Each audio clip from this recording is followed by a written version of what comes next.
ಪಿತಾಮಹ ಡಾಕ್ಟರ್ ಸುಭಾಷ್ ಪತ್ರಿಜಿ ಅವರಿಗೆ ವಂದಿಸುತ್ತಾ, ಸ್ವರ್ಣಮಾಲಾ ಪತ್ರಿಜಿ ಅಮ್ಮನವರಿಗೆ ವಂದಿಸುತ್ತಾ, PSS ಮೂವ್ಮೆಂಟ್ನ ಎಲ್ಲ ಪಿರಮಿಡ್ ಮಾಸ್ಟರ್ಗಳಿಗೆ ವಂದಿಸುತ್ತಾ, ಹರಿವಾಯುಗುರುಗಳಿಗೆ ವಂದಿಸುತ್ತಾ, ಭಗವಂತ ನಾರಾಯಣನಿಗೆ ವಂದಿಸುತ್ತಾ, ಲೋಕ ಕಲ್ಯಾಣಾರ್ಥವಾಗಿ ಅಂತ ನಡೀತಾ ಇರುವ ನಮ್ಮ ಈ ಧ್ಯಾನ ಯಜ್ಞದಲ್ಲಿ ಭಾಗವಹಿಸಿದಂತಹ ಎಲ್ಲ ಧ್ಯಾನ ಯೋಗಿ ಬಂಧುಗಳಿಗೆ ವಂದಿಸುತ್ತಾ, ನಮ್ಮ ಈ ಧ್ಯಾನ ಯಜ್ಞಕ್ಕೆ ಸಮಸ್ತ ಬ್ರಹ್ಮಾದಿ ದೇವತೆಗಳ ಆತ್ಮ ಚೈತನ್ಯವನ್ನ ಆವಾಹನೆಯನ್ನು ಮಾಡುತ್ತಾ, ವಿಶ್ವರೂಪಿಯಾದ ಪರಬ್ರಹ್ಮ ಸ್ವರೂಪಿಯಾದ ವಿಶ್ವಮೂಲ ಚೈತನ್ಯ ಪರಮಾತ್ಮ ಶಕ್ತಿಯೊಂದಿಗೆ ನಾವೆಲ್ಲರೂ ಒಂದಾಗಿ ಈ ಧ್ಯಾನ ಜ್ಞಾನ ಯಜ್ಞದಲ್ಲಿ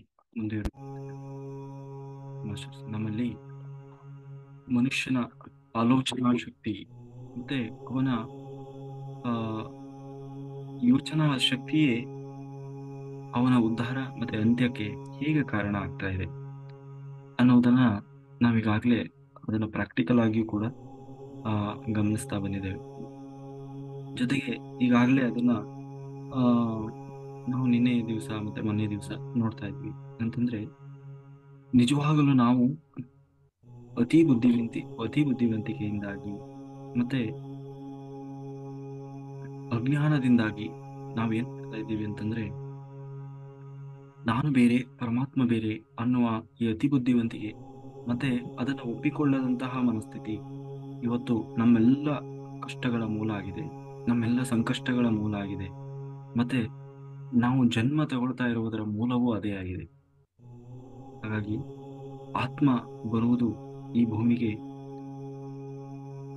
ಒಂದು ಆತ್ಮ ಧ್ಯಾನ ಸಾಧನೆ ಮಾಡಬೇಕು, ಆತ್ಮವನ್ನು ಉದ್ಧಾರ ಮಾಡಿಕೊಳ್ಬೇಕು, ಮತ್ತೆ ಜ್ಞಾನ ಸಂಪಾದನೆ ಮಾಡಬೇಕು. ಆತ್ಮದ ಉದ್ಧಾರ ಮಾಡುವಂತಂದ್ರೆ ಏನು? ಆತ್ಮ ಉನ್ನತಿಯನ್ನು ಹೊಂದಬೇಕು. ಏನು ಆತ್ಮ ಉನ್ನತಿಯನ್ನು ಹೊಂದೋದು ಅಂತಂದ್ರೆ ಅನುಭವದ ಮೂಲಕ. ಅನುಭವ ಅನ್ನುವುದು ಎರಡು ರೀತಿಯಲ್ಲಿ, ಒಂದು ಜ್ಞಾನವನ್ನ ಪಡೆದುಕೊಳ್ಳುವುದು ಮತ್ತೆ ಆ ಪಡೆದ ಜ್ಞಾನವನ್ನ ಅನುಭವ ಪೂರ್ವಕವಾಗಿ ಏನು ಅಂದ್ರೆ theory and practical. Theoretical knowledge already ಆ ಆತ್ಮಕ್ಕೆ ಇರ್ತದೆ, ಆದ್ರೆ ಪ್ರಾಕ್ಟಿಕಲ್ ನಾಲೆಡ್ಜ್ ಅನ್ನೋದು ಇರೋದಿಲ್ಲ. ಹಾಗಾಗಿ ಏನ್ ಮಾಡ್ತದೆ, ಜನ್ಮ ತಗೊಂಡು ಬರುತ್ತೆ.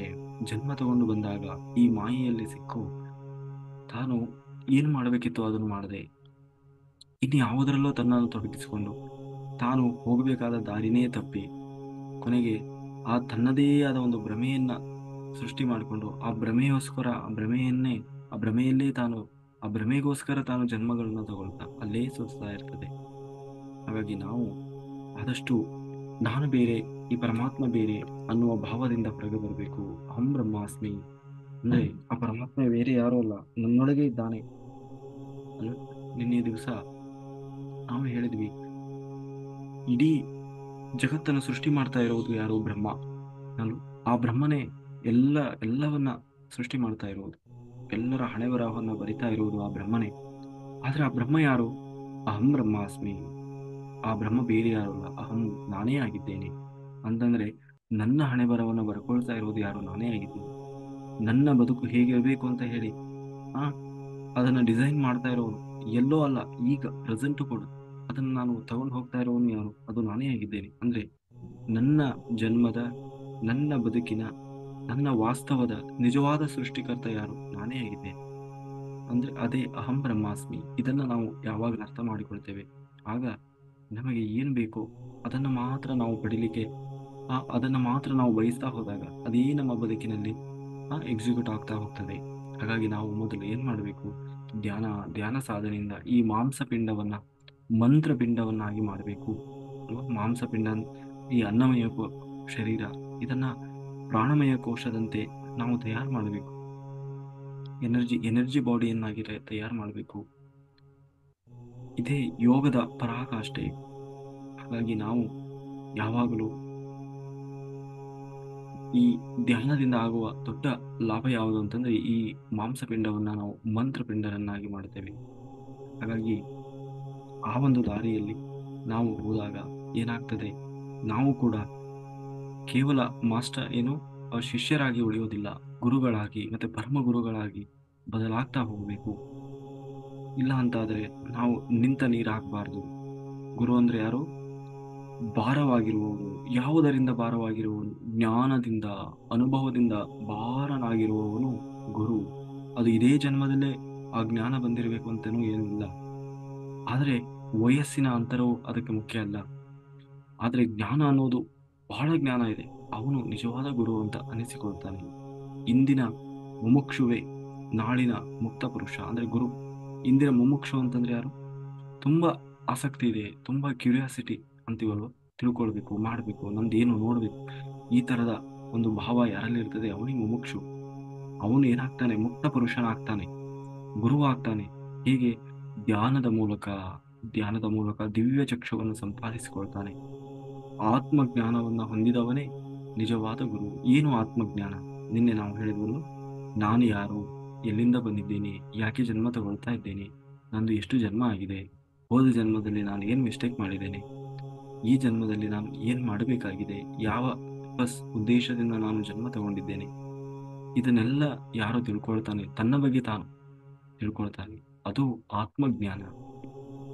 ಇನ್ನು ನನ್ನನ್ನು ಮೀರಿದ ಒಂದು ಶಕ್ತಿ ಇದೆ ಈ ಬ್ರಹ್ಮಾಂಡದಲ್ಲಿ, ಅದರ ಬಗ್ಗೆ ತಿಳಿದುಕೊಳ್ತಾ ಹೋಗುವುದು ಬ್ರಹ್ಮಜ್ಞಾನ. ಹಾಗಾಗಿ ಅದೇ ರೀತಿ ಇಂದಿನ ಗುರುವೇ ನಾಳಿನ ಪರಮಗುರು ಪರಮಗುರುವಾಗ್ತಾನೆ. ಹಾಗಾಗಿ ಪ್ರತಿಯೊಬ್ಬರು ಏನಾಗ್ಬೇಕು? ಪರಮಗುರುಗಳಾಗ್ಬೇಕು, ಬ್ರಹ್ಮರ್ಷಿಗಳಾಗ್ಬೇಕು. ಹಾಗಾಗಿ ತುಂಬಾ ತುಂಬಾ ಭಾರವಾಗಿರುವವನು ಅಂತ ಅರ್ಥ. ಯಾರೋ ಪರಮಗುರು ಅಂದ್ರೆ ಅಗಾಧವಾದ ಜ್ಞಾನ ಭಂಡಾರ. ಬ್ರಹ್ಮಾಂಡ ಅಂದ್ರೆ ಬ್ರಹ್ಮಜ್ಞಾನದಲ್ಲಿ ಭಾರವಾಗಿರುವವನು. ಇಂದಿನ ಋಷಿಯೇ ನಾಳಿನ ರಾಜಶ್ರೀ ಆಗ್ತಾನೆ. ಆ ರಾಜಶ್ರೀಯೇ ಏನಾಗ್ತಾನೆ? ಬ್ರಹ್ಮರ್ಷಿ ಆಗ್ತಾನೆ. ಹಾಗಾಗಿ ದಿವ್ಯ ಚಕ್ಷುವನ್ನ ಯಾರು ಸಂಪಾದನೆ ಮಾಡಿದ್ದಾನೆ ಅವನೇ ನಿಜವಾದ ಗುರು, ಅವನೇ ನಿಜವಾದ ಋಷಿ. ಹಾಗಾಗಿ ದಿವ್ಯ ಚಕ್ಷು ಅಂತಂದ್ರೆ ನಮ್ಮ ಮೂರನೇ ಕಣ್ಣನ್ನ ನಾವು ಪರಿಪೂರ್ಣವಾಗಿ ಪರಿಪಕ್ವ ಮಾಡಿಕೊಂಡವನೇ ಪರಮಗುರು, ರಾಜಶ್ರೀ, ಬ್ರಹ್ಮರ್ಷಿಯಾಗಿ ಸಾಧ್ಯ ಇದೆ. ಆಗ ಏನಾಗ್ತದೆ? ನಾವು ಪರಿಹಂತರಾಗ್ತೇವೆ, ಬೋಧಿಸತ್ವರಾಗ್ತೇವೆ, ಬುದ್ಧರಾಗ್ತೇವೆ, ಋಷಿ ಆಗ್ತೀವಿ, ರಾಜಶ್ರೀ ಆಗ್ತೀವಿ, ಬ್ರಹ್ಮಶ್ರೀ ಆಗ್ತೀವಿ.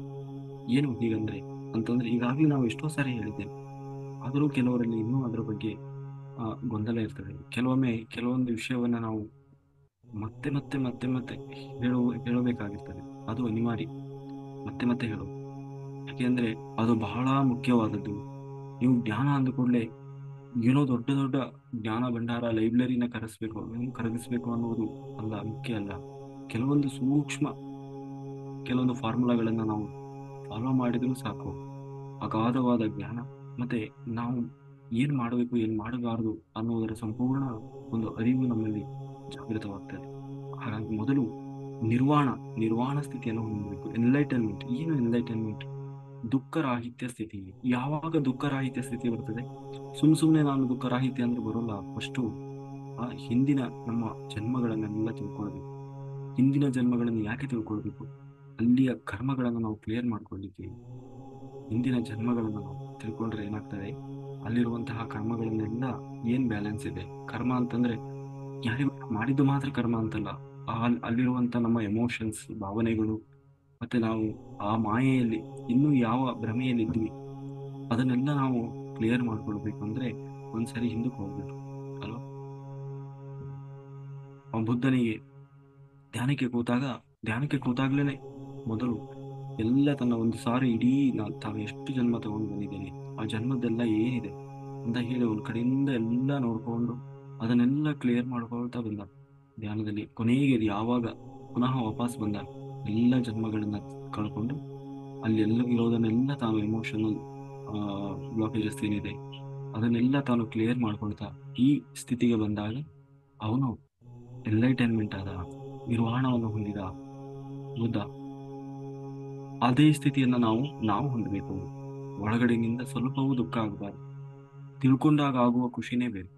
ಒಂದು ಸಾರಿ ಹಿಂದಕ್ಕೆ ಹೋಗಿ ಬಂದಾಗ ನಂದು ಏನೇನಾಗಿದ್ದೆ ನಾನು. ಆಮೇಲೆ ಇನ್ನೊಂದೇನು ಅಂದ್ರೆ, ನಾವು ಹಿಂದಿನ ಜನ್ಮಕ್ಕೆ ಒಮ್ಮೆ ನಾವು ಕನೆಕ್ಟ್ ಆಗಿ ವಾಪಸ್ ಬಂದಿವಿ ಅಂದ್ರೆ ನಾವು ಯೂನಿವರ್ಸ್ಗೆ ಕನೆಕ್ಟ್ ಆಗ್ತೀವಿ. ಯೂನಿವರ್ಸ್ ಮತ್ತೆ ನಮ್ಮ ಪೂರ್ಣಾತ್ಮಕ್ಕೆ ನಾವು ಕನೆಕ್ಟ್ ಆಗ್ತೀವಿ. ನಮ್ಮಲ್ಲಿ ಒಂದು ಸ್ಪೆಷಲ್ ಎನರ್ಜಿ ಅನ್ನೋದಕ್ಕಿಂತ ಹಿಂದಿನ ಜನ್ಮಗಳಲ್ಲಿ ನಮ್ಮಲ್ಲಿ ಇದ್ದಂತಹ ಕೆಲವೊಂದು ಸ್ಪೆಷಲ್ ಎನರ್ಜಿಗಳೇನಿದ್ದಾವೆ ಆ ಎನರ್ಜಿಗಳೆಲ್ಲ ನಮ್ಮಲ್ಲಿ ಆಕ್ಟಿವ್ ಆಗ್ಲಿಕ್ಕೆ ಶುರುವಾಗ್ತವೆ. ಆಮೇಲೆ ಯೂನಿವರ್ಸ್ ಅಲ್ಲಿ ಕೆಲವೊಂದು ಏನಂತೀವಿ ಅಚಿಂತ್ಯ ಅದ್ಭುತ ಶಕ್ತಿಗಳು ಅಂತೀವಲ್ವ, ಆ ಶಕ್ತಿಗಳು ನಮ್ಮಲ್ಲಿ ಜಾಗೃತವಾಗ್ಲಿಕ್ಕೆ ಶುರುವಾಗ್ತವೆ. ಅಂದ್ರೆ ಸಿದ್ಧಿಗಳು, ಅಂದ್ರೆ ಅದೇ ಏನಂತೀವಿ ಆ ವಿಷನ್ ಬರುವುದಿರ್ಬೋದು, ಅಥವಾ ಇಂಟ್ಯೂಷನ್ ಪವರ್. ಅದು ಜಾಸ್ತಿ ಆಗ್ತದೆ. ಇಡೀ ಸುತ್ತಲಿನ ನಮ್ಮ ಪ್ರಕೃತಿ ಏನಾಗ್ತಾ ಇದೆ, ಆ ಸ್ಪಂದನೆ ನಮಗೆ ಅರ್ಥ ಆಗ್ತಾ ಹೋಗುತ್ತೆ. ಒಂದು ಪ್ರಾಣಿ, ಒಂದು ಪಕ್ಷಿ, ಆ ಪ್ರಕೃತಿ ಈಗ ಏನ್ ನಡೀತಾ ಇದೆ, ಆ ಎಲ್ಲ ಸ್ಪಂದನೆ ಅನ್ನೋದು ನಮಗೆ ಅರಿವಿಗೆ ಬರ್ತಾ ಹೋಗ್ತದೆ. ಹೀಗೆ ಆ ಹಾಗಾಗಿ ನಾವು ಹಿಂದಿನ ಜನ್ಮಗಳನ್ನ ತಿಳ್ಕೊಳ್ಳೋದು ಕೂಡ ಬಹಳ ಮುಖ್ಯ ಆಗ್ತದೆ. ಆಮೇಲೆ ಕೆಲವೊಮ್ಮೆ ಅದು ಒಂದೇ ಸಾರಿ ಸಾಧ್ಯ ಆಗದೇ ಇರಬಹುದು. ಯಾಕೆಂದ್ರೆ ಈ ಜನ್ಮದಲ್ಲಿ ತುಂಬಾ ಎಮೋಷನಲ್ ಬ್ಲಾಕೇಜಸ್ ಇದ್ರೆ, ಆಮೇಲೆ ಏನಾದರೂ ಬ್ಲಾಕ್ ಎನರ್ಜಿಗಳಿದ್ರೆ, ದುಷ್ಟ ಶಕ್ತಿಗಳೆಲ್ಲ ದೇಹದಲ್ಲಿದ್ದರೆ ಸಾಮಾನ್ಯವಾಗಿ ಅದು ಪಾಸ್ಟ್ ಲೈಫ್ ನೋಡೋದಕ್ಕೆ ಆಗೋದಿಲ್ಲ, ಹಿಂದಕ್ಕೆ ವಾಪಸ್ ಹೋಗ್ಲಿಕ್ಕೆ ಆಗೋಲ್ಲ. ಯಾಕೆಂದ್ರೆ ಇವ್ರ ಬಾಡಿ ಇವ್ರ ಕಂಟ್ರೋಲ್ ಅಲ್ಲಿ ಇರೋದಿಲ್ಲ ಅವಾಗ. ಆಮೇಲೆ ಇನ್ನೊಂದು ಏನಂತಂದ್ರೆ ಕೆಲವರಿಗೆ ಸ್ವಲ್ಪ ಸಮಯ ಬೇಕಾಗ್ತದೆ. ಅಂದ್ರೆ ಮತ್ತೆ ಮತ್ತೆ ಮತ್ತೆ ಮತ್ತೆ ಪ್ರಯತ್ನ ಮಾಡಿದಾಗ ಆಗುತ್ತೆ, ಕೆಲವರಿಗೆ ಸ್ವಲ್ಪ ಸಮಯಕ್ಕೆ ಆಗ್ಬೋದು. ಹಾಗಾಗಿ ನಿರಂತರ ಪ್ರಯತ್ನ ಅನ್ನೋದು ಮುಖ್ಯ. ಮತ್ತೆ ಮತ್ತೆ ಪ್ರಯತ್ನ ಮಾಡಿದಾಗ ಪ್ರತಿಯೊಬ್ಬರಿಗೂ ನೋಡ್ಲಿಕ್ಕೆ ಸಾಧ್ಯ ಇದೆ. ಹಾಗಾಗಿ ನಾವು ನಿರಂತರ ಸಾಧನೆ, ಆ ಮೂಲಕ ನಮ್ಮನ್ನು ನಾವು ತಿಳಿದುಕೊಳ್ಳುವ ಪ್ರಯತ್ನ ಮಾಡಬೇಕು. ಅನಂತರ ನಮ್ಮಲ್ಲಿ ಏನಾಗ್ತದೆ, ನಿರ್ವಾಣ ಸ್ಥಿತಿ, ದುಃಖರಾಹಿತ್ಯ ಸ್ಥಿತಿ ಜಾಗೃತವಾಗ್ತದೆ. ಆ ನಿರ್ವಾಣ ಸ್ಥಿತಿ ನಮ್ಮಲ್ಲಿ ಜಾಗೃತವಾದಾಗಲೇ ನಾವೇನಾಗ್ತೀವಿ, ನಮ್ಮನ್ನು ಏನಂತ ಕರೀತಾರೆ ಅವಾಗ, ಅಂದ್ರೆ ಯಾರು ಎನ್ಲೈಟನ್ ಮಾಸ್ಟರ್ ಇರ್ತಾರೆ ಅವರನ್ನು ಅರಿಹಂತರು ಅಂತ ಕರೀತಾರೆ. ಅರಿಹಂತರು ಅಥವಾ ದುಃಖರಾಹಿತ್ಯ ಸ್ಥಿತಿಯನ್ನು ತಲುಪಿದವನು ಅಥವಾ ನಿರ್ವಾಣವನ್ನ ಹೊಂದಿದವನು, ಅವನನ್ನೇ ಋಷಿ ಅಂತ ಕರೀತಾರೆ. ಯಾರು ಎನ್ಲೈಟೆಡ್ ಮಾಸ್ಟರ್ ಇದ್ದಾರೆ ಅವರನ್ನ ಏನಂತ ಕರೀತಾರೆ, ಋಷಿ ಅಥವಾ ಯೋಗಿ ಅಥವಾ ಋಷಿ ಅಂತ ಕರೀತಾರೆ. ಆ ನಂತರ ಏನಾಗ್ತಾನೆ, ಪರಿನಿರ್ವಾಣವನ್ನು ಹೊಂದಬೇಕು. ಏನು ಪರಿನಿರ್ವಾಣವನ್ನು ಹೊಂದೋದು ಅಂತಂದ್ರೆ ಜನ್ಮರಾಹಿತ್ಯ ಸ್ಥಿತಿಯನ್ನು ತಲುಪಬೇಕು. ಅಂದ್ರೆ ಇವನಿಗೆ ಏನು ಎಮೋಷನಲ್ ಬ್ಲಾಕೇಜಸ್ ಇಲ್ಲ, ಏನು ಈ ಕರ್ಮಗಳಿಲ್ಲ, ಎಲ್ಲ ಕ್ಲಿಯರ್ ಆಗಿದೆ. ಅದಕ್ಕೋಸ್ಕರ ಅವನು ಮತ್ತೆ ಜನ್ಮ ತಗೊಳ್ಳೋ ಅವಶ್ಯಕತೆ ಇಲ್ಲ. ಆದರೆ ಋಣ ಅನ್ನೋದಿದೆ. ಆ ಋಣಕ್ಕಾಗಿ ಏನ್ ಮಾಡ್ಬೇಕಾಗ್ತದೆ, ಮತ್ತೆ ಪುನಃ ಜನ್ಮ ತಗೊಂಡು ಬರ್ಬೇಕಾಗ್ತದೆ. ಅಂದ್ರೆ ಇನ್ನು ಜನನ ಮರಣ ಚಕ್ರದಿಂದ ತಪ್ಪಿಸ್ಕೊಂಡಿಲ್ಲ, ಸುಖ ದುಃಖದ ಈ ಮಾಯೆಯಿಂದ ತಪ್ಪಿಸ್ಕೊಂಡಿದ್ದಾನೆ. ಆದರೆ ಜನನ ಮರಣ ಚಕ್ರದಿಂದ ತಪ್ಪಿಸ್ಕೊಂಡಿಲ್ಲ. ಆ ಜನನ ಮರಣ ಚಕ್ರದಿಂದಲೂ ತಾನು ತಪ್ಪಿಸ್ಕೊಳ್ಬೇಕು ಅಂದ್ರೆ ಏನ್ ಮಾಡ್ಬೇಕು, ಬೋಧಿಸತ್ವ ಅಂದ್ರೆ ತಾನು ಸೇವೆ ಮಾಡಬೇಕು. ಯಾವ ಸೇವೆ, ಮಾಧವ ಸೇವೆ. ನೀವು ಯಾವ್ಯಾವುದೋ ಸೇವೆ ಮಾಡಿದ್ರೆ ಅದು ಉಪಯೋಗಕ್ಕೆ ಬರೋದಿಲ್ಲ. ಮತ್ತೆ ಮಾಧವ ಸೇವೆ ಮಾತ್ರ ನಿಮ್ಮನ್ನು ಮುಕ್ತ ಪುರುಷನನ್ನಾಗಿ ಮಾಡ್ತದೆ. ಇಲ್ಲಾಂದ್ರೆ ಮಾನವ ಸೇವೆ ನಿಮ್ಮನ್ನು ಪುನಃ ಈ ಸಂಸಾರದಲ್ಲಿ ಮತ್ತೆ ಮತ್ತೆ ಸಿಕ್ಕಿ ಹಾಕಿಸ್ತದೆ. ಏನ್ ಸಿಕ್ಕಿ ಹಾಕಿಸ್ತದೆ, ಪುಣ್ಯ ಬರ್ತದೆ. ಮಾನವ ಸೇವೆ ಮಾಡಿದ್ರೆ ಏನಾಗ್ತದೆ, ಪುಣ್ಯ ಬರ್ತದೆ. ಆ ಪುಣ್ಯ ಬಂದಾಗ ಏನ್ ಮಾಡ್ಬೇಕು, ಮತ್ತೆ ಜನ್ಮ ತಗೊಂಡು ಬಂದು ಆ ಪುಣ್ಯವನ್ನು ಅನುಭವಿಸ್ಬೇಕಾಗ್ತದೆ. ಅಥವಾ ಆ ಪುಣ್ಯವೂ ಕೂಡ ಬಂಧನಕ್ಕೆ ಕಾರಣ ಆಗ್ತದೆ. ಹಾಗಾಗಿ ಪಾಪವೂ ಮುಖ್ಯ. ಪಾಪವೂ ಬಂಧನಕ್ಕೆ ಕಾರಣ ಹೇಗಾಗ್ತದೆ, ಪುಣ್ಯವೂ ಕೂಡ ಬಂಧನಕ್ಕೆ ಕಾರಣ ಆಗ್ತದೆ. ಹಾಗಾಗಿ ಆತ್ಮದ ಉದ್ಧಾರ ಮಾಡ್ಕೊಳ್ಳೋದಕ್ಕೆ ಹೊರತು ಪಾಪ ಪುಣ್ಯಗಳನ್ನು ಸಂಪಾದನೆ ಮಾಡಬಾರ್ದು. ಹಾಗಾಗಿ ಮಾನವ ಸೇವೆ ಅನಿವಾರ್ಯವಾದಾಗ ಮಾನವ ಸೇವೆ ಮಾಡುವುದು ಅನಿವಾರ್ಯ. ಆದರೆ ಮಾಧವ ಸೇವೆ ಮಾಡಬೇಕು. ಏನ್ ಮಾಧವ ಸೇವೆ ಅಂತಂದ್ರೆ, ಒಂದು ಆತ್ಮ ಮಾನವನಿಂದ ಮಾಧವನಾಗ್ಲಿಕ್ಕೆ ಇರುವ ಮಾರ್ಗ ಏನಿದೆ ಅದನ್ನ ಬೋಧನೆ ಮಾಡುವುದು, ಅದಕ್ಕೆ ಸಹಾಯ ಮಾಡುವುದು. ಒಂದು ಆತ್ಮ ತನ್ನನ್ನು ತಾನು ಉದ್ಧಾರ ಮಾಡಿಕೊಳ್ಳಿಕ್ಕೆ ಇರುವಂತಹ ಅವಕಾಶಗಳನ್ನು ನಾವು ಕಲ್ಪಿಸಿಕೊಡುವುದೇ ಮಾಧವ ಸೇವೆ. ಏನದು ಮಾಧವ ಸೇವೆ ಅಂದ್ರೆ, ಆತ್ಮದ ಉದ್ಧಾರಕ್ಕಾಗಿ ಇರುವಂತಹ ಧ್ಯಾನವನ್ನ ಹಂಚೋದು. ಧ್ಯಾನದಿಂದ ಆತ್ಮ ಉದ್ಧಾರ ಆಗ್ತದೆ. ಜ್ಞಾನವನ್ನ ಹಂಚೋದು, ಜ್ಞಾನದಿಂದ ಆತ್ಮ ಉದ್ಧಾರ ಆಗ್ತದೆ. ಎಲ್ಲಿ ಧ್ಯಾನ ಕಾರ್ಯಕ್ರಮಗಳು ನಡೀತದೆ ಅಲ್ಲಿ ಹೋಗಿ ಭಾಗವಹಿಸಬೇಕು, ಸೇವೆ ಮಾಡಬೇಕು. ಅದು ನಮ್ಮ ಆತ್ಮದ ಉದ್ಧಾರವನ್ನು ಮಾಡ್ತದೆ. ಅದು ಮಾಧವ ಸೇವೆ. ಅಲ್ಲಿ ಎಲ್ಲ ಯೋಗಿಗಳು ಬಂದಿರ್ತಾರೆ, ಅವರ ಆತ್ಮ ಸಾಧನೆಗೋಸ್ಕರ ಅಂತ ಬಂದಿರ್ತಾರೆ. ಅಲ್ಲಿ ಹೋಗಿ ನಾವು ಯಾವುದೇ ಏನು ಪ್ರತಿ ಫಲೇಕ್ಷೆ ಇಲ್ಲದೆ ಸೇವೆ ಮಾಡಿದಾಗ ಅದು ಮಾಧವ ಸೇವೆ ಅಂತ ಅನಿಸ್ಕೊಳ್ತದೆ. ಹೀಗೆ ನಾವು ಮಾಧವ ಸೇವೆಯಲ್ಲಿ ನಮ್ಮನ್ನು ನಾವು ತೊಡಗಿಸಿಕೊಂಡಾಗ ನಾವು ಹಂತ ಹಂತವಾಗಿ ಆತ್ಮದ ಸ್ಥಿತಿಯಲ್ಲಿ ಎತ್ತರಕ್ಕೆ ಏರ್ತಾ ಹೋಗ್ತೀವಿ. ಹಾಗಾಗಿ ನಾವು ಮಾನವ ಸೇವೆ ಮಾಡಬಾರದು ಅಂತಲ್ಲ, ಹೆಚ್ಚಾಗಿ ಮಾಧವ ಸೇವೆಯಲ್ಲಿ ನಾವು ತೊಡಗಿಸಿಕೊಳ್ಬೇಕು. ಆಗ ನಾವು ಜನ್ಮರಾಹಿತ್ಯ ಸ್ಥಿತಿಯನ್ನ ತಲುಪಲಿಕ್ಕೆ ಸಾಧ್ಯ ಆಗ್ತದೆ. ಯಾರು ಜನ್ಮರಾಹಿತ್ಯ ಸ್ಥಿತಿಯನ್ನ ಹೊಂದಲಿಕ್ಕೆ ಸಾಧ್ಯ ಆಗ್ತದೆ ಅವನನ್ನು ನಾವು ಏನಂತ ಕರಿತೀವಿ, ರಾಜಶ್ರೀ ಅಂತ ಕರಿತೀವಿ. ಋಷಿ ರಾಜನ ಹಾಗೆ ಬದುಕ್ತಾ ಇರ್ತಾನೆ, ಆದರೆ ಒಳಗಿನಿಂದ ಋಷಿತ್ವ ಅನ್ನೋದು ಅವನಿರ್ತದೆ. ಅವನನ್ನೇ ನಾವು ಏನಂತ ಕರಿತೀವಿ, ಬೋಧಿಸತ್ವ. ಅರಿಹಂತ ಅಂದ್ರೆ ನಿರ್ವಾಣವನ್ನು ಹೊಂದಿದವನು, ಅವನ ನೆಕ್ಸ್ಟ್ ಅವನ ಜವಾಬ್ದಾರಿ ಯಾವುದು? ಬೋಧಿಸತ್ವನಾಗಿ ಕೆಲಸ ಮಾಡಬೇಕು. ಬೋಧಿಸತ್ವ ಬುದ್ಧ ಒಂದೇ ಸಾರಿ ಆ ಏನು ನಾನು ನಿರ್ವಾಣವನ್ನು ಹೊಂದಿದ್ದೇನೆ, ಅರಿಹಂತನಾದೆ ಅಂದ ಕೂಡಲೇ ಅವನು ಬುದ್ಧನಾಗ್ಲಿಲ್ಲ. ಮೊದಲು ಅರಿಹಂತನಾದ. 48 ದಿನ ಅವನಿಗೆ ಜ್ಞಾನೋದಯ ಆಯಿತು. ಅವನು ಅರಿಹಂತನಾದ ಕೂಡಲೇ ಬುದ್ಧ ಏನ್ ಮಾಡಿದ? ತಾನು ಪಡೆದ ಜ್ಞಾನವನ್ನ ಹಚ್ಚಲಿಕ್ಕೆ ಶುರು ಮಾಡಿದ. ಭಾರತದಾದ್ಯಂತ ಸಂಚಾರವನ್ನು ಮಾಡ್ತಾ ಎಲ್ಲ ತನ್ನ ಶಿಷ್ಯರಿಗೆ ಏನು ಧ್ಯಾನವನ್ನ, ಆಧ್ಯಾತ್ಮ ಸಾಧನೆಯ ಮಾರ್ಗವನ್ನ ಬೋಧಿಸ್ಲಿಕ್ಕೆ ಶುರು ಮಾಡಿದ. ಯಾವುದು ನಿಜವಾದ ಸತ್ಯ, ಆ ಸತ್ಯವನ್ನ, ಆಧ್ಯಾತ್ಮ ಸತ್ಯವನ್ನ ಬೋಧನೆ ಮಾಡ್ಲಿಕ್ಕೆ ಶುರು ಮಾಡಿದ.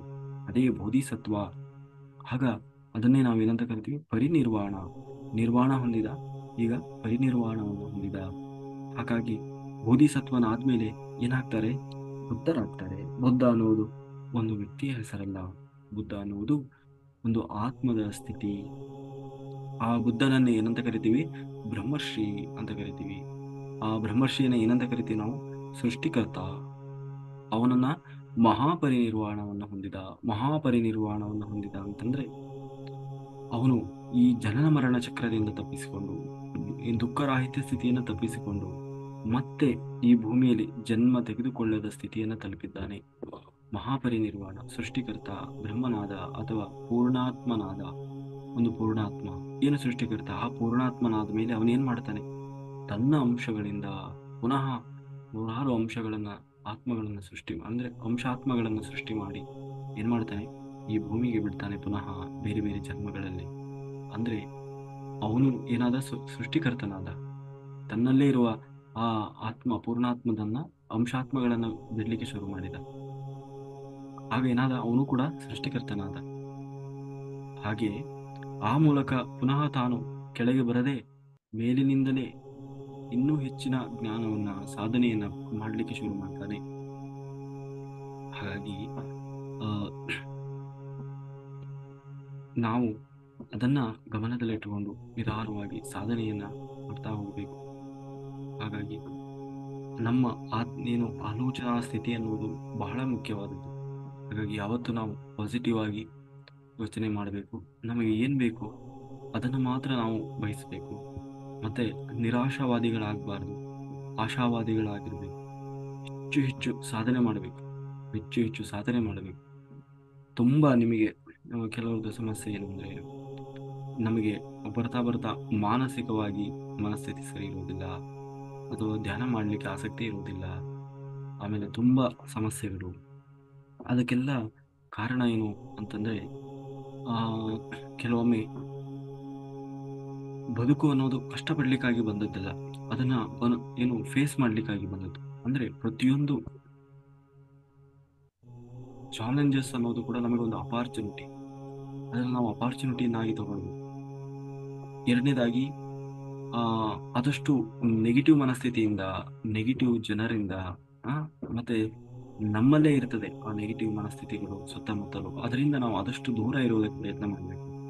ಅದಕ್ಕೆ ಬೆಸ್ಟ್ ಸೊಲ್ಯೂಷನ್ ಅಂತಂದ್ರೆ ಆದಷ್ಟು ಶುದ್ಧತೆಯನ್ನ ಕಾಪಾಡ್ಕೊಳ್ಳಿ. ಶುದ್ಧವಾದ ಬಟ್ಟೆಯನ್ನು ಹಾಕಬೇಕು. ಆಯ್ತಾ? ಶುದ್ಧವಾದಂತಹ ಬೆಳಿಗ್ಗೆ ಸಂಜೆ ನೀಟಾಗಿ ಅಂದ್ರೆ ಸ್ನಾನದ ಅಭ್ಯಾಸ ಇಟ್ಕೊಳ್ಬೇಕು. ದಿನಕ್ಕೆ 2 ಸಾರಿ ಸ್ನಾನ. ಬೆಳಿಗ್ಗೆ ಸ್ನಾನ ಮಾಡಬೇಕು, ಸಂಜೆ ಸಮಯದಲ್ಲಿ ಮತ್ತೆ ಪುನಃ ರಾತ್ರಿ ಸ್ನಾನ ಮಾಡಬೇಕು. ಆಮೇಲೆ ಮತ್ತೆ ಸ್ನಾನ ಆದ್ಮೇಲೆ ಸಾಧ್ಯವಾದಷ್ಟು ಅಂದ್ರೆ ಯಾವುದೇ ಮತ್ತೆ ಹಾಕಿಕೊಂಡ ಬಟ್ಟೆಯನ್ನೇ ಹಾಕೊಳ್ಬಾರ್ದು. ಯಾವತ್ತೂ ಹರಿದ ಬಟ್ಟೆಗಳನ್ನ ಹಾಕೊಳ್ಬಾರ್ದು. ಆಮೇಲೆ ಶುದ್ಧವಾದ ಬಟ್ಟೆ, ತೊಳೆದ ಬಟ್ಟೆಯನ್ನೇ ಹಾಕೊಳ್ಬೇಕು. ಆ ಬಟ್ಟೆ ಸ್ವಲ್ಪ ಘಮ ಸ್ಮೆಲ್ ಬರ್ತಾ ಇರಬೇಕು. ಆಮೇಲೆ ಊಟದಲ್ಲೂ ಅಷ್ಟೇ ಆದಷ್ಟು ಸ್ವಲ್ಪ ನೀಟಾಗಿ ಕುತ್ಕೊಂಡು, ರಾಜರೆಲ್ಲ ಹೇಗೆ ಊಟ ಮಾಡ್ತಾರೆ, ತುಂಬಾ ಡೆಕೋರೇಷನ್ ಮಾಡಿ, ಒಳ್ಳೆ ಟೇಬಲ್ ಎಲ್ಲ ರೆಡಿ ಮಾಡಿ ಅಲ್ವಾ, ಅದನ್ನೆಲ್ಲ ನೀಟಾಗಿ ಇದನ್ನ ಮಾಡಿ, ಪ್ಲೇಟ್ ಗೀಟ್ ಎಲ್ಲ ಪ್ರತಿಯೊಂದು ನೀವು ನೋಡ್ಬೇಕು. ತುಂಬಾ ನೀವು ದೊಡ್ಡ ಒಳ್ಳೆ ರೆಸ್ಟೋರೆಂಟಿಗೆ ಹೋದ್ರೆ ಎಷ್ಟು ಚೆನ್ನಾಗಿ ಅದನ್ನ ಇದು ಮಾಡಿರ್ತಾರೆ, ಡಿಸೈನ್ ಮಾಡಿರ್ತಾರೆ. ಆ ರೀತಿಯಾಗಿ ಊಟವನ್ನು ಕೂಡ ಸಂಭ್ರಮಿಸಬೇಕು. ಆಮೇಲೆ ಊಟದಲ್ಲಿ ಕಡ್ಡಾಯವಾಗಿ ತುಪ್ಪವನ್ನ ಸ್ವಲ್ಪನಾದ್ರೂ ಅಷ್ಟೇ. ನೀವು ತುಂಬಾ ಫ್ಯಾಟ್ ಆಗ್ತದೆ ಹಾಗೆ ಅಂದ್ರೆ ಸ್ವಲ್ಪನಾದ್ರೂ ತುಪ್ಪ ಹಾಕೋಬೇಕು. ತುಪ್ಪ ಹಾಕೊಂಡ್ರೆ, ತುಪ್ಪ ಅನ್ನುವುದು ಶ್ರೀಮಂತಿಕೆಯ ಸಂಕೇತ. ತುಪ್ಪ ಅನ್ನುವುದು ಏನಂತೀವಿ, ಅದು ಅಬಾಂಡೆನ್ಸ್. ಶ್ರೀಮಂತಿಕೆಯನ್ನು ಅಟ್ರಾಕ್ಟ್ ಮಾಡ್ತದೆ. ಅಂದ್ರೆ ಅದು ಸಿಂಬೋಲಿಕ್ ಆಗಿ ಶ್ರೀಮಂತಿಗೆ ತುಪ್ಪ. ಯಾಕೆಂದ್ರೆ ಹಿಂದಿನ ಕಾಲದಲ್ಲಿ ತುಪ್ಪ ತಿನ್ನುವುದು ಅಂತಂದ್ರೆ ಅದು ಅಷ್ಟು ಸುಲಭದ ಮಾತಲ್ಲ. ಅಂದ್ರೆ ತುಪ್ಪ ಎಲ್ಲರಿಗೂ ಅಷ್ಟು ಸಲೀಸಾಗಿ ಸಿಗುವಂಥದ್ದು, ಕಾಸ್ಟ್ಲಿ ಇದೆ ಅಲ್ವಾ ತುಪ್ಪ. ಆ ತುಪ್ಪವನ್ನ ಅನ್ನಕ್ಕೆ ಹಾಕೊಂಡು ತಿನ್ಬೇಕು. ಅಂದ್ರೆ ಊಟ ಮಾಡುವಾಗ ತುಪ್ಪವನ್ನ ಕಡ್ಡಾಯವಾಗಿ ಬಳಸೋದನ್ನ ಅಭ್ಯಾಸ ಮಾಡಿ. ತುಂಬಾ ತುಂಬಾ ಹಾಕೊಳ್ಬೇಡಿ, ಸ್ವಲ್ಪ ಆದ್ರೂ ಸರಿ ತುಪ್ಪ ಹಾಕೊಳ್ಬೇಕು. ಅವಾಗೇನಾಗ್ತದೆ, ಆ, ನಮ್ಮಲ್ಲಿ ಒಳಗಿಂದಲೇ ಅದು ಫೀಲ್ ಬರುತ್ತೆ, ನೋಡಪ್ಪ ನಾನು ತುಪ್ಪದ ಊಟ ಮಾಡ್ತಾ ಇದ್ದೇನೆ ಅಲ್ವಾ. ನಮ್ಮ ಮೈಂಡ್ ತಗೊಳ್ತದೆ ಅದನ್ನ. ಆಮೇಲೆ ಆ ಆಮೇಲೆ ಮನೆಯೂ ಕೂಡ ಆದಷ್ಟು ಶುದ್ಧವಾಗಿ ಇಟ್ಕೊಳ್ಬೇಕು, ನೀಟಾಗಿ ಇಟ್ಕೊಳ್ಬೇಕು. ಆಮೇಲೆ ನಮ್ಮ ಪರ್ಸ್ಗಳಲ್ಲಿರುವುದು ಯಾವುದ್ರಲ್ಲೂ ಹಣವನ್ನು ಸಂಪೂರ್ಣ ಖಾಲಿ ಮಾಡ್ಕೊಳ್ಬಾರ್ದು. ಯಾವಾಗ್ಲೂ ದುಡ್ಡು ಇರಬೇಕು. ಹಣ ಪರ್ಸಲ್ಲಿ ಯಾವಾಗ್ಲೂ ದುಡ್ಡು ಜಾಸ್ತಿ ಇರಬೇಕು. ನೀವು ಬರೀ ATM ಅಲ್ಲಿ ಬ್ಯಾಂಕಲ್ಲಿ ಇಟ್ಟಿರ್ತೀವಿ ನಾವು, ಬೇಕಾದಷ್ಟು ಮಾತ್ರ ಬಿಡಿಸ್ಕೊಂತೀವಿ. ಹಾಗಲ್ಲ, ಯಾವಾಗ್ಲೂ ಪರ್ಸಲ್ಲಿ ದುಡ್ಡು ಕಾಣ್ತಾ ಇರಬೇಕು. ನೀವು ಬಳಸ್ತಿರೋ ಬಿಡ್ತಿರೋ ಎನಿ ಟೈಮ್ ಸ್ಟಾಕ್ ಇರಬೇಕು. ಅದೇನಾಗ್ತದೆ, ನಮ್ಮ ಮೈಂಡ್ ಸೆಟ್ ಅನ್ನ ಬದಲಾಯಿಸ್ತದೆ, ನಮ್ಮ ಆಲೋಚನಾ ಶಕ್ತಿ ಮತ್ತೆ ಅಬಾಂಡೆನ್ಸ್ ಕ್ರಿಯೇಟ್ ಮಾಡುತ್ತದೆ. ಆಮೇಲೆ ಸಾಮಾನ್ಯ ಆದಷ್ಟು ಬಾಕ್ಸ್ಗಳನ್ನ ಬಳಸಿ. ವಿಶ್ ಬಾಕ್ಸ್ ಅಲ್ಲಿ ನೀವು ಏನ್ ಅನ್ಕೊಂಡಿರ್ತೀರಿ ಅದನ್ನೆಲ್ಲ ಬರೆದು ಹಾಕಿ ಪಿರಮಿಡ್ ಒಳಗಡೆ ಆ ಒಂದು ಪಿರಮಿಡ್ ಎನರ್ಜಿಯನ್ನ ಬಳಸ್ಕೊಳ್ಳಿ ಆಯ್ತಾ. ಆಮೇಲೆ ಇನ್ನು ಆ ಅಂದ್ರೆ ನಮಗೆ ಅದು ಏನಂತೀವಿ, ಹೀನತೆಯ ಮನಸ್ಥಿತಿ ನಮ್ಮಲ್ಲಿ ಭಾವ ಬರ್ಲಿಕ್ಕೆ ಅವಕಾಶ ಕೊಡಬಾರ್ದು. ಆಮೇಲೆ ಮನೆಗೆ ಯಾರೇ ಬಂದ್ರು ಹೊರಗಡೆಯಿಂದ, ನಿಮ್ಮ ಮನೆಯವರು ಹೊರಗಡೆ ಹೋಗಿ ಬಂದಾಗ ಅವರಿಗೂ ಕೂಡ ಕಡ್ಡಾಯವಾಗಿ ಸಂಜೆ ಬಂದ ಕೂಡಲೇ ಸ್ನಾನ ಮಾಡುವ ಅಭ್ಯಾಸ ಮಾಡಿಸಿ. ಮನೆಯಲ್ಲಿ ಎಲ್ಲರೂ ಕೂಡ ಔಟ್ಸೈಡ್ ಯಾರು ಹೋಗಿ ಬರ್ತಾರೆ ಅವರು ಕಡ್ಡಾಯವಾಗಿ ಸಂಜೆ ನಾವೆಲ್ಲ ಏನ್ ಮಾಡ್ತೀವಿ, ಬೆಳಿಗ್ಗೆ ಮಾತ್ರ ನಮ್ದು ಸ್ನಾನ ವ್ಯವಸ್ಥೆ ಇರ್ತದೆ. ಆದರೆ ಸಂಜೆ ಸ್ನಾನವನ್ನ ಯಾರು ಅದನ್ನು ಗಮನಿಸೋದೇ ಇಲ್ಲ. ಹಾಗಾಗಿ ಯಾಕೆ ಅಂತಂದ್ರೆ ಹೊರಗಡೆ ಹೋದಾಗ ಎಲ್ಲ ಏನು ವಿಭಿನ್ನ ರೀತಿಯ ಎಮೋಷನ್ಸ್ ಮನಸ್ಥಿತಿಯ ಜನ ಇರ್ತಾರೆ. ಅವರಿಂದಾಗಿ ನಮ್ಮ ಆಹಾರ ಎಲ್ಲ ಪೊಲ್ಯೂಟ್ ಆಗಿರ್ತದೆ. ಅದು ಏನ್ ಮಾಡ್ತದೆ, ನಮಗೆ ಮಾನಸಿಕವಾಗಿ ಡಿಸ್ಟರ್ಬ್ ಮಾಡ್ತದೆ. ಆ ತರದ ಜನ ಇದ್ದಾಗ ಅವರನ್ನ ನೋಡಿ ನಮಗೆ ಅವ್ರ ಜೊತೆಗೆ ಮಾನಸಿಕವಾಗಿ ಡಿಸ್ಟರ್ಬೆನ್ಸ್ ಬರ್ತದೆ. ಸುಮ್ಮನೆ ಜಗಳ ಆಗ್ತದೆ, ರಿಲೇಶನ್ಶಿಪ್ಗಳು ಹಾಳಾಗ್ತದೆ. ಸೊ ಹಾಗಾಗಿ ಆದಷ್ಟು ಈ ತರದ ಅಭ್ಯಾಸಗಳನ್ನ, ದುಷ್ಟ ಎಡವಟ್ಟು ಅಭ್ಯಾಸಗಳನ್ನೆಲ್ಲ ನಾವು ಕಡಿಮೆ ಮಾಡಿಕೊಳ್ಳಬೇಕು. ಇಲ್ಲಿ ಇರೋದು ಎರಡೇ, ಒಂದು ಕಾನ್ಶಿಯಸ್ ಮೈಂಡ್ ಮತ್ತೆ ಸಬ್ ಕಾನ್ಶಿಯಸ್ ಮೈಂಡ್. ಇದು ಎರಡೇ ನಮ್ಮನ್ನ ಆಟ ಆಡಿಸ್ತಾ ಇರೋದು. ಸಬ್ ಕಾನ್ಶಿಯಸ್ ಮೈಂಡ್ ಏನಿದೆ ಅದಕ್ಕೆ ಅತಿ ಬುದ್ಧಿವಂತಿಕೆ ಗೊತ್ತಿಲ್ಲ, ಓನ್ಲಿ ಒಳ್ಳೇದೋ ಕೆಟ್ಟದೋ ಸುಮ್ಮನೆ ತಗೊಳ್ತದೆ ಅಷ್ಟೇ. ನಮ್ಮ ಈ ಕಾನ್ಶಿಯಸ್ ಮೈಂಡ್ ಏನಿದೆ ಅದು ಅತಿ ಬುದ್ಧಿವಂತಿಕೆಯನ್ನು ತೋರಿಸ್ತದೆ. ಹಾಗಾಗಿ ಈ ಅತಿ ಬುದ್ಧಿವಂತಿಕೆ ನಮ್ಮ ಇವತ್ತಿನ ಎಲ್ಲ ಸಮಸ್ಯೆಗಳ ಮೂಲ ಆಗಿದೆ. ಹಾಗಾಗಿ ಅತಿ ಬುದ್ಧಿವಂತಿಕೆಯನ್ನು ಕಡಿಮೆ ಮಾಡಿ ಸ್ವಲ್ಪ ಮುಗ್ಧತೆಯನ್ನ ಬಳಸ್ಕೊಳ್ಬೇಕು. ಮುಗ್ಧತೆ, ಇದನ್ನು ಮಾಡು ನಿನಗೆ ಕೋಟಿ ಬರ್ತದೆ ಅಂದ್ರೆ ಸುಮ್ಮನೆ ಮುಗ್ಧವಾಗಿ ಒಪ್ಕೋಬೇಕು, ಅವನಿಗೆ 100% ಬರ್ತದೆ. ಅದು ಹೆಂಗ್ ಬರಕ್ ಸಾಧ್ಯ ಅಂತ ಒಂದು ಥಾಟ್ ಬಂತು ಅಂದ್ರೆ ಅವನಿಗೆ ಅದು ವರ್ಕ್ ಆಗಲ್ಲ ಅಂತ. ಅಂದ್ರೆ ಅತಿ ಬುದ್ಧಿವಂತಿಕೆ ಕೆಲಸ ಮಾಡ್ತದೆ ಅಲ್ವ. ಹಾಗೆ ಅತಿ ಬುದ್ಧಿವಂತಿಕೆಯನ್ನ ಬಿಟ್ಟು ನಾವು ಮುಗ್ಧತೆಯಿಂದ ಎಲ್ಲವನ್ನ ಸ್ವೀಕಾರ ಮಾಡುವುದನ್ನು ಅಭ್ಯಾಸ ಮಾಡಬೇಕು.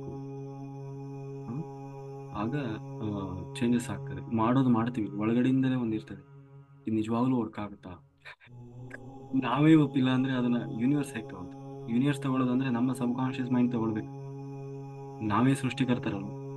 ಆ ಸೃಷ್ಟಿ ಮಾಡೋದು ಯಾವುದು, ನಮ್ಮೊಳಗೆ ಇದೆ ಆತ್ಮ. ಒಳಗಡೆ ನಾವೇ ನೆಗೆಟಿವ್ ಆಗಿ ಮತ್ತೆ ಪುನಃ ಅದಕ್ಕೆ ಡೌಟ್ ಹೇಳಿದಾಗ ಅದೇನ್ ಮಾಡ್ತದೆ, ಅದನ್ನ ಎಕ್ಸಿಕ್ಯೂಟ್ ಮಾಡೋದೇ ಇಲ್ಲ. ಹಾಗಾಗಿ ಆದಷ್ಟು ನಾವು ಈ ತರದ ಆಲೋಚನಾ ಸ್ಥಿತಿಗತಿಯನ್ನ ಬದಲಾಯಿಸಿಕೊಂಡ್ರೆ ಅವತ್ತಿನಂತೆ ನಮ್ಮ ಬದಲಾವಣೆ ಅನ್ನೋದು ಶುರುವಾಗ್ತದೆ. ಗಂಟೆಗಟ್ಟಲೆ ಕೂತು ಧ್ಯಾನ ಮಾಡಿ, ತಪಸ್ಸು ಮಾಡಿ ಖಂಡಿತ ಎಲ್ಲವನ್ನ ಪಡಿಲಿಕ್ಕೆ ಸಾಧ್ಯ ಇದೆ. ಅಸಾಧ್ಯವಾದದ್ದು ಯಾವುದಿಲ್ಲ. ನಾವು ಹಾಗಲ್ಲ, ನಾವು 1 ಮಂಡಲ 2 ಮಂಡಲಕ್ಕೆ ನಮಗೆ ಶುರುವಾಗ್ತದೆ, ಇನ್ನು ನಿದ್ದೆ ಶುರುವಾಗ್ತದೆ. ಅದಾದ್ಮೇಲೆ ಯೋಗ ನಿದ್ರೆನಾದ್ರೂ ಬರಲಿ, ಏನಾದ್ರೂ ಅದು ಒಂದು ಆತ್ಮ ಧ್ಯಾನದ ಸ್ಥಿತಿ. ಹೇಗೆ ನಾವು ಥೀಟಾ ಬೀಟಾ ಗಾಮ ಹೀಗೆ ಇದೆಲ್ಲ ಆತ್ಮದ ಸ್ಥಿತಿ, ಧ್ಯಾನದ ಸ್ಥಿತಿಗಳು. ಯೋಗ ನಿದ್ರಾ ಅನ್ನೋದು ಕೂಡ ಅದು ಒಂದು ಧ್ಯಾನದ ಸ್ಥಿತಿ. ಆಗ್ಲಿ, ಅಟ್ಲೀಸ್ಟ್ ಧ್ಯಾನ ನಡೀತಾ ಇದೆ, ಸುಮ್ಮನೆ ಕುತ್ಕೋಬೇಕು. ಸುಮ್ಮನೆ ಸಾಧನೆ ಮಾಡ್ತಾ ಮಾಡ್ತಾ ಮಾಡ್ತಾ ಹೋದ್ರೆ ಆ ಸಾಧನೆಯ ಜೊತೆಗೆ ನಮ್ಮ ಆಲೋಚನಾ ಶಕ್ತಿ, ಆಲೋಚನೆ, ಥಾಟ್ ಪವರ್ ಅಂತೀವಿ, ಸಂಕಲ್ಪ ಶಕ್ತಿ, ಅದು ಬಹಳ ಪಾಸಿಟಿವ್ ಆಗಿ ಏನು ಬೇಕೋ ಅದು ಮಾತ್ರ, ಅದ್ರ ಕಡೆ ಮಾತ್ರ ನಮ್ಮ ಗಮನ ಇರಬೇಕು. ನನಗೆ ಬೇಡದ್ದು, ಅದು ಅಸಾಧ್ಯನೋ, ಅದು ಆಗ್ತದೋ ಬಿಡ್ತದೋ, ಅದ್ರ ಬಗ್ಗೆ ಯಾವುದು ಗಮನ ಮಾಡಬಹುದು.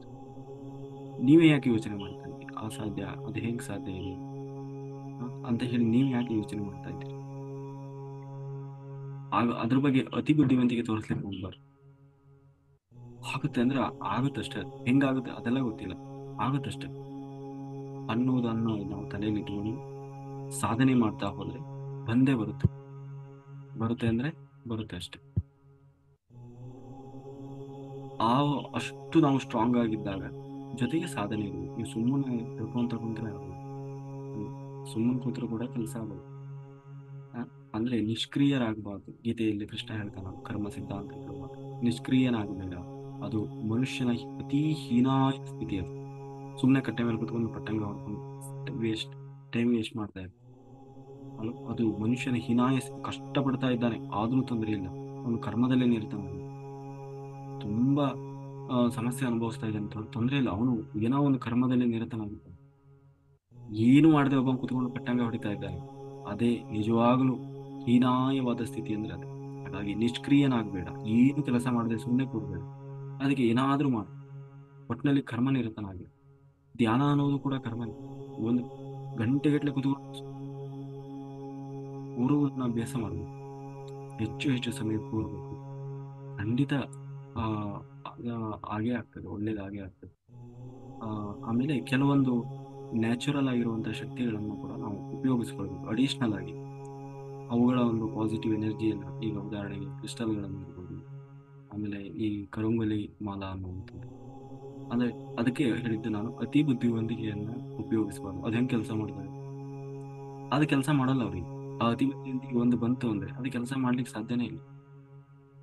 ಹಾಗೆ ಅದು ಹಾಕೊಂಡ್ಮೇಲೆ ನಂಗೆ ಒಳ್ಳೇದಾಗ್ತಾ ಇದೆ, ಅವ್ರು ಹೇಳಿದ್ದಾರೆ ಅದನ್ನ ಹಾಕೊಂಡ್ರೆ ಒಳ್ಳೇದಾಗತ್ತಂತೆ ಅನ್ನೋದು ಒಂದು ನಂಬಿಕೆಯಿಂದ ಅವ್ರು ಹಾಕೊಂಡ್ರು ಅಂದ್ರೆ 100% ಅವ್ರಿಗೆ ಕೆಲಸ ಮಾಡುತ್ತೆ. ಅರ್ಥ ಆಯ್ತಲ್ಲ? ಹಂಗೆ ಎಲ್ಲವೂ ಕೂಡ ಆ ಆ ಒಂದು ನಂಬಿಕೆಗೆ ಅಷ್ಟು ಶಕ್ತಿ ಇದೆ.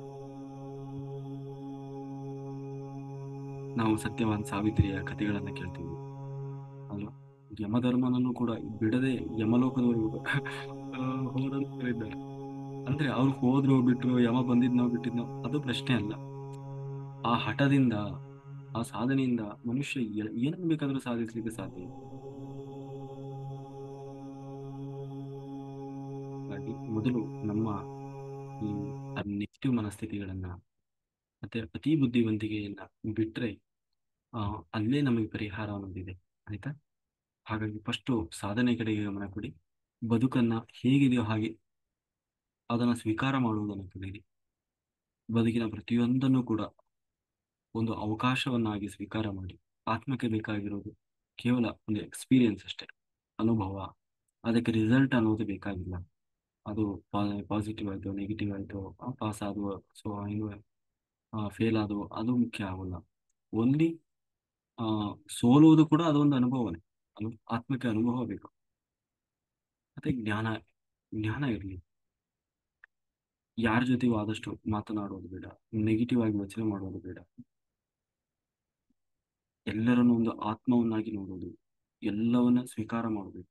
ಏನು ಬದುಕಿನಲ್ಲಿ ನಡೀತದೆ ನಂದೇ ಆಗಬೇಕು, ನಾನು ಹೇಳಿದ್ದೇ ಆಗಬೇಕು, ಈ ತರದ ಮನಸ್ಥಿತಿಯಿಂದ ಹೊರಗೆ ಬಂದು ಇನ್ನೊಬ್ರು ಹೇಳಿದ್ದನ್ನ ವಿವೇಚನೆಯಿಂದ ಕೇಳುವ ಸಹನೆ, ತಾಳ್ಮೆಯನ್ನು ಕೂಡ ಇಟ್ಟುಕೊಳ್ಳಬೇಕು. ಏನಾದ್ರೂ ಮಿಸ್ಟೇಕ್ಸ್ ಇದ್ರೆ ನಮ್ದು ತಿದ್ದುಕೊಂಡು ಮುಂದಕ್ಕೆ ಹೋಗುವ ಪ್ರಯತ್ನ ಮಾಡಬೇಕು. ಆಗ ಆತ್ಮ ಬೆಳೀತಾ ಹೋಗ್ತದೆ. ಆಯ್ತಾ? ಅದು ನಿಜವಾಗ್ಲೂ ಒಬ್ಬ ಯೋಗಿ, ಒಬ್ಬ ಧ್ಯಾನಿ, ಒಬ್ಬ ಪಿರಮಿಡ್ ಮಾಸ್ಟರ್ ಇರುವಂತಹ ಬದುಕುವ ಶೈಲಿ. ಇಲ್ಲಾಂದ್ರೆ ನೀವು ಬರೀ ಧ್ಯಾನ ಮಾಡ್ಕೊತಾ ಇದ್ದೀನಿ ಅಂತಂದ್ರೆ ಏನೂ ಪ್ರಯೋಜನ ಇಲ್ಲ. ಯಾಕೆಂದ್ರೆ ಧ್ಯಾನ ಮಾಡ್ತಾ ಇದ್ದೀರಿ ಹೌದು, ಶಕ್ತಿಯನ್ನ ಪಡಿತಾ ಇದ್ದೀರಿ ಹೌದು, ಆ ಶಕ್ತಿಯನ್ನ ಹೇಗೆ ವಿನಿಯೋಗ ಮಾಡ್ತಾ ಇದ್ದೀರಿ ಅದು ಕೂಡ ಮುಖ್ಯ ಆಗ್ತದೆ ಅಲ್ವಾ? ಅನವಶ್ಯಕವಾಗಿ ಅದನ್ನ ಹಾಳು ಮಾಡ್ಕೊಳ್ತಾ ಇದ್ರಿ, ಅನವಶ್ಯಕ ವಿಚಾರಕ್ಕೆ ಅದನ್ನ ಉಪಯೋಗ ಆಗ್ತಾ ಇದ್ರಿ, ನೀವು ನೆಗೆಟಿವ್ ಆಗಿ ಯೋಚನೆ ಮಾಡ್ತಾ ಇದ್ರಿ, ಕಷ್ಟದನ್ನ, ದುಃಖವನ್ನ, ಅಸಮಾಧಾನವನ್ನು, ಅತೃಪ್ತಿಯನ್ನು ಜಾಸ್ತಿ ಚಿಂತನೆ ಮಾಡ್ತಾ ಇದ್ರಿ, ಅದೇ ಜಾಸ್ತಿ ಆಗ್ತಾ ಹೋಗ್ತದೆ. ನೀವು ಪಡೆದ ಆ ಧ್ಯಾನದ ಶಕ್ತಿ ಎಲ್ಲ ಅದಕ್ಕೆ ಜಾಸ್ತಿ ಹೋಗ್ತದೆ. ಹಾಗಾಗಿ ಒಂದೇ ಒಂದು ನಮಗೆ ಥಾಟ್ ಕೂಡ ನೆಗೆಟಿವ್ ಆಗಿ ಬರಬಾರ್ದು.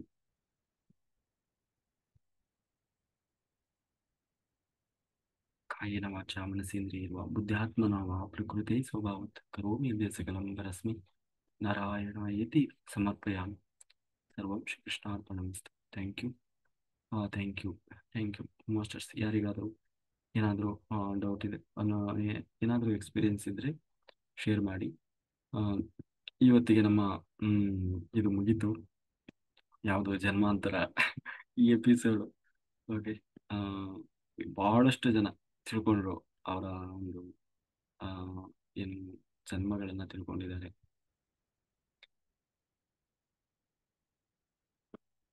ಆಮೇಲೆ ಇನ್ನೂ ಕೆಲವರು ಪಾಪ ಅರ್ಧಮರ್ಧ ಆಗಿದೆ, ಇನ್ನೂ ಕೆಲವರಿಗೆ ನಿರಾಶೆನೂ ಆಗಿರ್ಬೋದು. ಅದು ತೊಂದರೆ ಇಲ್ಲ, ಹೀಲಿಂಗ್ ಆಗಿದೆ. ಹೀಲಿಂಗ್ ಅಂತೂ ಆಗೇ ಆಗಿದೆ. ನಿಮಗೆ ಅದು ಅನುಭವ ಆಗದೇ ಇರ್ಬೋದು. ಆ, ಖಂಡಿತ ಒಂದು ಒಳ್ಳೆ ಹೀಲಿಂಗ್ ಆಗಿದೆ ನಿಮಗೆ, ಒಂದು ಒಳ್ಳೆ ಎಕ್ಸ್ಪೀರಿಯನ್ಸ್ ಆಗಿದೆ. ಆಮೇಲೆ ನೀವು ಒಂದು ಜ್ಞಾನವೂ ಬಂದಿದೆ ಅಲ್ವಾ, ಜ್ಞಾನವೂ ಕೂಡ ಬಂದಿದೆ. ಆಮೇಲೆ ಇದನ್ನ ನೆಕ್ಸ್ಟ್ ನೀವು ಬೇಕಾದ್ರೆ ಯೂಟ್ಯೂಬಲ್ಲಿ ಹಾಕಿಕೊಂಡು ಕೂಡ ದಿನನಿತ್ಯ ಅಭ್ಯಾಸ ಮಾಡೋದ್ರಿಂದ ಖಂಡಿತ ನೀವು ಯಾವುದೋ ಒಂದು ಟೈಮಲ್ಲಿ ಕನೆಕ್ಟ್ ಆಗ್ಲಿಕ್ಕೆ ಸಾಧ್ಯತೆ ಇದೆ. ಹಾಗೆ ಆಗ್ತೀರಿ. ಆ, ಹಾಗೆ ಅದನ್ನು ಕೂಡ ಡೈಲಿ ಪ್ರಾಕ್ಟೀಸ್ ಮಾಡಿ. ಇದು ಸಪ್ರೇಟ್ ವಿಡಿಯೋನು ಕೂಡ ಬೇಕಾದ್ರೆ ನಾವು ಅಪ್ಲೋಡ್ ಮಾಡೋಣ, ಅವಾಗ ಅದು ಈಸಿ ಆಗುತ್ತೆ. ಡೈಲಿ ಹಾಕೊಂಡು ಮಾಡಿ, 100% ವರ್ಕ್ ಆಗುತ್ತೆ. ಸ್ವಲ್ಪ ಪ್ರಯತ್ನ ಮಾಡಬೇಕು. ಯಾಕೆಂದ್ರೆ ಎಲ್ಲರ ಆ, ಸ್ಥಿತಿಯು ಆತ್ಮಸ್ಥಿತಿ, ಧ್ಯಾನ ಸ್ಥಿತಿ ಒಂದೇ ಥರ ಇರೋಲ್ಲ. ಆ, ಕೆಲವರು ಥೀಟಾ ಸ್ಥಿತಿಗೆ ಹೋಗೋದೇ ಇಲ್ಲ. ಥೀಟಾ ಸ್ಥಿತಿಗೆ ಹೋದರೆ ಮಾತ್ರ ನಿಮಗೆ ಎಕ್ಸ್ಪೀರಿಯನ್ಸ್ ಆಗಲಿಕ್ಕೆ ಶುರುವಾಗ್ತದೆ.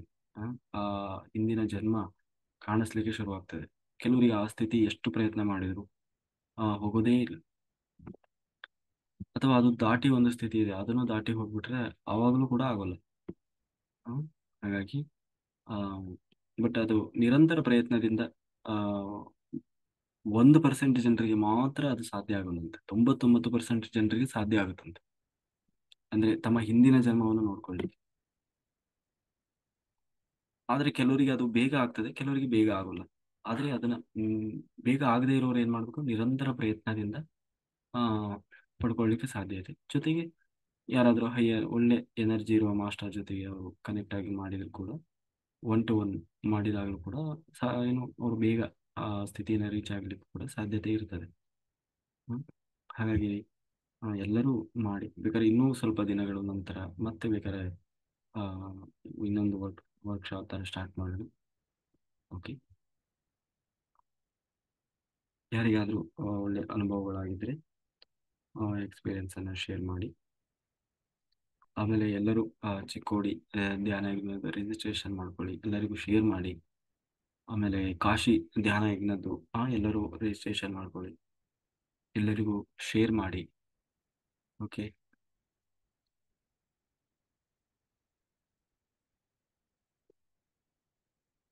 ಮತ್ತೆ ಯಾರಿಗಾದರೂ ಏನಾದರೂ ಹೇಳೋದಿದ್ರೆ ಮಾತಾಡಿ, ಇಲ್ಲಾಂದ್ರೆ ನಾವು ಸಂಕಲ್ಪ ಮಾಡಿ ಧ್ಯಾನ ಶುರು ಮಾಡೋಣ.